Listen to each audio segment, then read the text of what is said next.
안녕하세요. 마케터 전대표입니다. 오늘 알려드릴 컨텐츠는 비용 차이가 많이 남에도 불구하고 왜 저렴한 일반 블로거들에게 아무리 많이 협찬하는 것보다 고가의 파워 블로거 한 명에게 협찬하는 것이 더 효율적인지 알려드리는 컨텐츠예요. 예전 아날로그 시대와는 다르게 소비자들은 남녀노소 할 것 없이 누구나 다 스마트폰을 가지고 있고 물건 한 개를 구매하거나 식당 또는 미용실 한 군데를 가더라도 일단 네이버 블로그, 카페, 인스타그램, 페이스북, 유튜브 등에 먼저 검색을 해본 뒤에 후기를 꼼꼼히 읽어보고 물건을 구매하거나 매장에 방문을 하는 온라인 디지털 시대로 바뀌었습니다. 아무리 전단지를 예쁘게 만들고 많이 뿌리더라도 소비자들은 오프라인에 뿌려져 있는 전단지보다는 온라인 광고 또는 온라인에 올라와져 있는 후기들을 더 신뢰하게 되었습니다. 온라인 브랜드 또는 오프라인 매장을 운영하시다 보면 메일 또는 전화를 통해 저렴한 바이럴 마케팅 대행사들에서 지겨울 정도로 매우 많이 연락이 오실 거예요. 그렇다면 저렴한 블로거들에게 협찬할 때와 파워 블로거들에게 협찬할 때를 알려드릴게요. 제품으로 쳤을 때 예를 들어 포미포미라는 샴푸 브랜드가 있습니다. 제품을 출시한 지 얼마 안 되었을 때는 저렴한 블로거들을 통해 포미포미라는 키워드로 하여금 검색 시 노출되게끔 할 수 있습니다. 하지만 월간 검색량이 없어 정작 소비자들은 포미포미라는 키워드를 모르기 때문에 매출은 기대하지 않으시는 게 좋을 겁니다. 적어도 누군가가 포미포미라는 제품을 검색하였을 때 아무것도 나오지 않는 것보다 후기가 몇 개라도 나온다면 조금이라도 신뢰를 할 수 있으니까요. 예를 들어 블로그가 최신 순으로 업데이트 된다면 네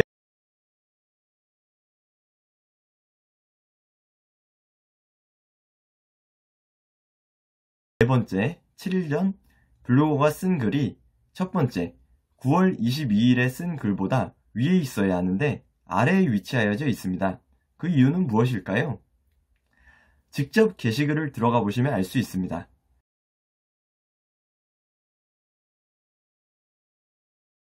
첫 번째에 위치한 9월 22일에 작성한 블로거의 1일 방문자 수입니다.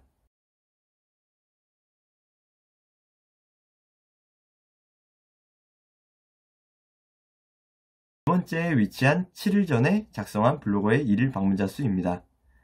여기서 말씀드리는 저렴한 블로거들은 월간 검색량이 높은 상위 키워드는 잡지 못할지언정 블로거 지수가 낮기 때문에 월간 검색량이 높은 샴푸라는 키워드로 검색하였을 때 30페이지에서 40페이지 또는 한참 뒤에서나 찾을 수도 있습니다.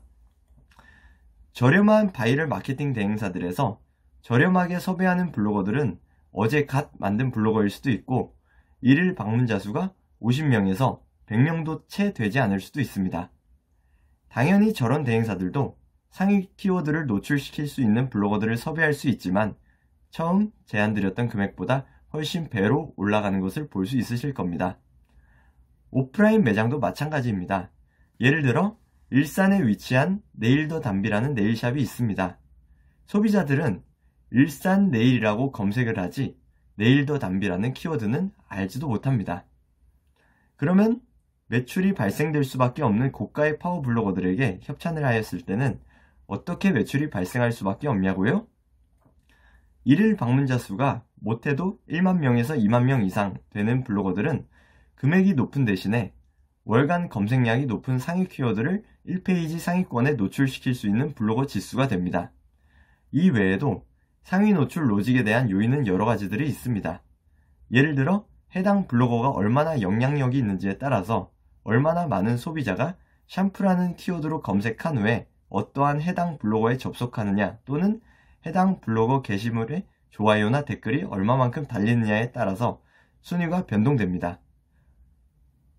이러한 상위 로직은 꼭 블로그뿐만이 아니라 네이버 쇼핑, 카페, 이미지, 네이버 오프라인 플레이스, 웹사이트, 동영상, 지식인, 뉴스, 포스트, 페이스북, 인스타그램, 유튜브 등 거의 모든 곳에서 적용됩니다. 파워블로거들은 왜 금액이 비싸냐고요?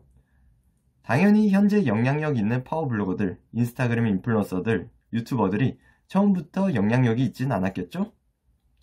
적어도 몇 년 전부터 아예 아무것도 없는 상태에서 시작하여 아무도 봐주지도 않는 관심을 가져주지 않아도 부지런히 컨텐츠를 올리고 1명, 2명, 이 블로거 또는 인플루언서가 올리는 컨텐츠에 대해서 반응을 하고 추천해주는 제품을 사용해보니 너무 잘 맞고 그게 100명, 200명이 되고 10만 명, 100만 명이 되어 지금 이 시기에 영향력 있는 파워 인플루언서가 된 것입니다. 이 영향력 있는 파워 인플루언서들에게 자신의 채널은 몇 년 동안 신뢰를 얻으며 키워온 재산입니다. 그래서 아무리 많은 돈을 준다 한들 자신의 팬들과의 신뢰감 때문에 효과 없는 제품을 효과가 있다고 협찬받을 수 없습니다. 그래서 소비자들은 제품의 인지도보다는 자신들이 신뢰를 하고 있는 인플루언서가 추천해주는 제품을 구매하게 되는 것입니다. 그래서 블로거 또는 인플루언서들이 몇 년 동안 쌓아온 결과물들을 보신다면 제안하는 금액도 아깝지 않다는 생각이 드실 겁니다. 다시 한번 설명드리자면 운영 초창기에는 월 검색량이 많은 상위 키워드를 잡지 못하는 대신 저렴한 블로거들로 검색량이 적은 브랜드명 또는 상호만 검색하였을 시에 나오게끔 만들어 놓고 어느 정도 브랜드가 성장하고 나서는 검색량이 높은 상위 키워드들을 잡아가면서 타 경쟁사 유사 제품들과 경쟁을 하는 것이 마케팅에 좋습니다. 쉽게 말씀드려 저렴한 블로거 100명을 사용하여 월 검색량이 높은 상위 키워드로 검색 시 1페이지 노출이 못 될 바에야 차라리 한 명의 상위 블로거를 섭외하여 월 검색량이 높은 상위 키워드로 검색 시 1페이지 상위권에 노출시키는 것이 더 효과적이라는 말씀을 드리고 싶습니다. 그리고 비싸더라도 파워 블로거들에게 꼭 협찬해야 하는 이유가 있습니다. 모든 대표님들께서는 자신이 판매하는 제품에 대해서 다들 자부심을 가지고 계십니다.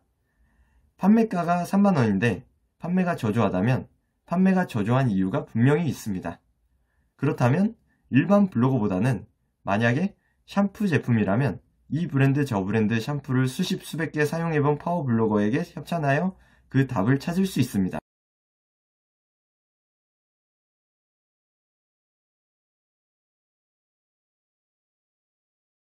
파워 블로거가 소비자 입장에서 효과, 디자인, 가성비 등을 냉정하게 따져보았을 때 과연 3만원에 구매를 할 것인지 아니면 어떠한 부분이 미흡하여 3만원에 판매가 안 이루어지고 있는 것인지 그 답을 찾을 수 있습니다.